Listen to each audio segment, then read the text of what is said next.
So this is my Taotao50. I just recently bought this off my friend for $30. And I mean, I haven't got it to start at all. I bought a new CDI for it.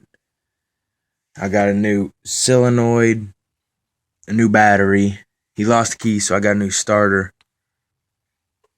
for it. And here, I'll show you what it does. Nothing. Nothing at all. Doesn't even make a noise. And I checked the coil, and of course the kickstart doesn't work at all. Any suggestions? I need some suggestions. I want to get this thing running. It does have spark. I just don't know what's wrong with it. I'm thinking the wiring. I mean, the horn works, turn signals work, just don't work.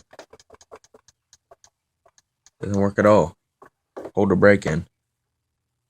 Doesn't work.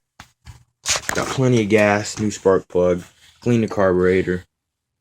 I mean, I did everything that most of you would tell me to do. New battery. So, thanks, and comment below, because I want to get this thing running.